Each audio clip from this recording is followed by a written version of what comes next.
Good morning, Chicago Cubs fans, and welcome back to another edition of Cubs Daily. My name is Steven Ryan. It is the morning before the Crosstown Classic. We're going to give you guys an NL Central update. We're going to talk a little more about Pete Crow Armstrong, some guys that the Cubs have signed as of this morning, and other guys that could use a change of scenery, and then we'll preview Game 1 today. It's gonna be at 120, and the Kid Cade is going. But before we get into all that, big shout out to everyone who's liked the videos, subscribed to the channel, and has commented on the videos. Keep on commenting your thoughts on the Chicago Cubs.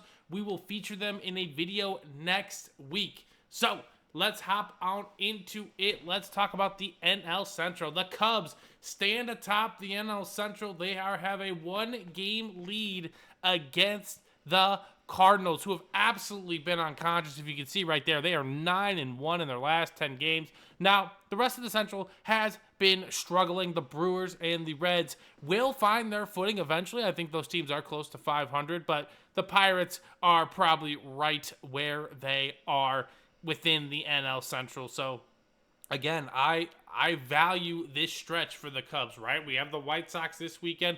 We're going to play the Rockies here. We're going to play the Reds as well. This is an excellent chance to widen the gap for this Cubs team. I don't want them to coast into October because I think we historically know when you have to play your best baseball and you do play your best baseball, that serves you best in October, right? When we talk about the 2023 World Series, I know the Rangers won, but the Diamondbacks got there, right? The Diamondbacks had to play their best ball the last 2 weeks of the regular season. The Phillies were also the 6th seed the year prior, and they made the World Series. So I don't want the Cubs to back their way into the playoffs, but I want them to be required to play their best baseball going into the playoffs. That's what I want. Now, sometimes it doesn't work out that way. Again, last year the Dodgers had the best record. They won the World Series. It's not the end-all, be-all recipe. It's just a way that I know works for sure. So, Cubs sit atop the NL Central. Cardinals are a game behind. We have not even played the Cardinals once this year, so plenty of games between them to hopefully get ourselves some breathing room within this NL Central. Now, another guy who's going to contribute to that breathing room is going to be this man right here, Pete Crow Armstrong. If you remember earlier, it was reported that he turned down a $75 million deal from the Cubs. And to be fair, that's a good call on his part. We, as the fans, do not know the context of the agreement. I do not know how many years it was, etc., etc. I'm sure the Cubs were trying to get a deal. And we're seeing a lot of young stars do this with lower market teams, right? Like Julio Rodriguez, 10 years, 245. Bobby Witt, 10 years, 260-something million, etc., etc. You want to sign these guys to a long-term deal because if Pete Crow Armstrong turns out to be the player he is going to be, and it's really looking that way, he has a higher WAR than Juan Soto right now, he's going to command a lot of money in the open market. So if the Cubs can get him for 8 to 10 years, and honestly, personally, I'm in the ballpark of just signing for $200 million.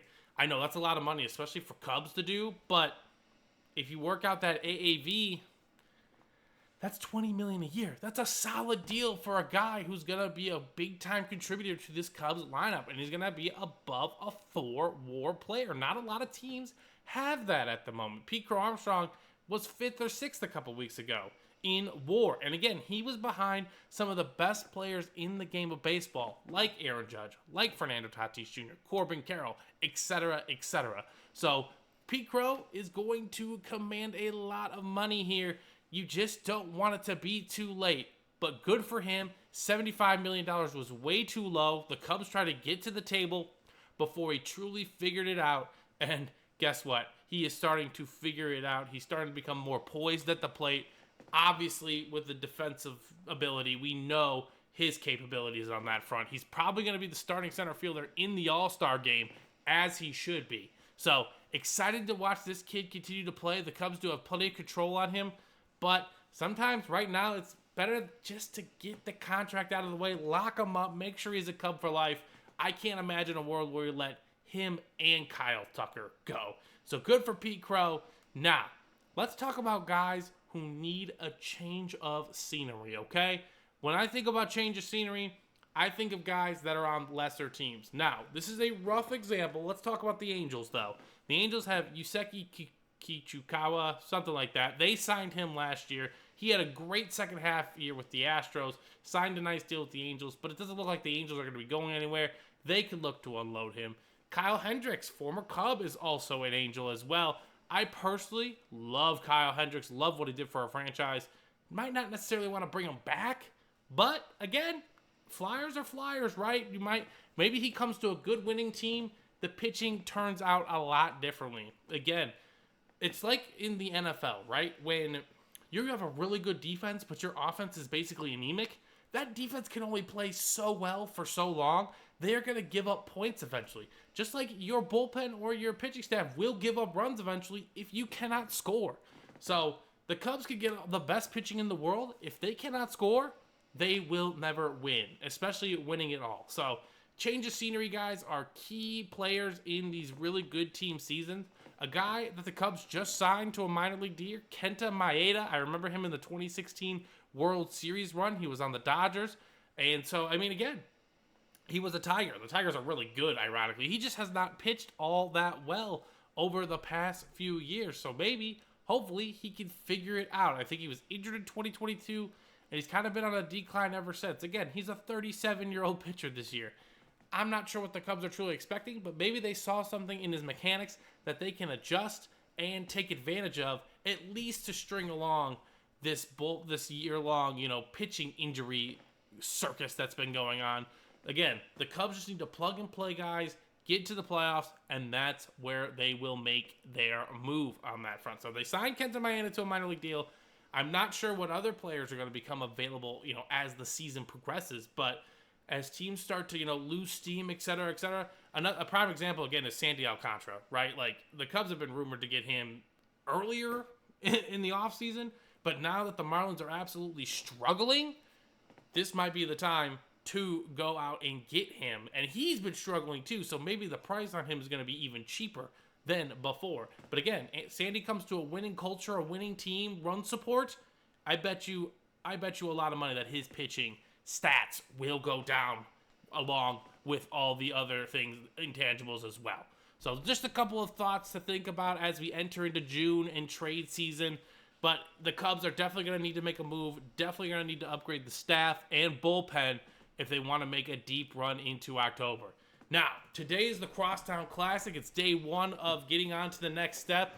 Hopefully the Cubs can take advantage of, again, the White Sox, who have been playing 500 ball this month.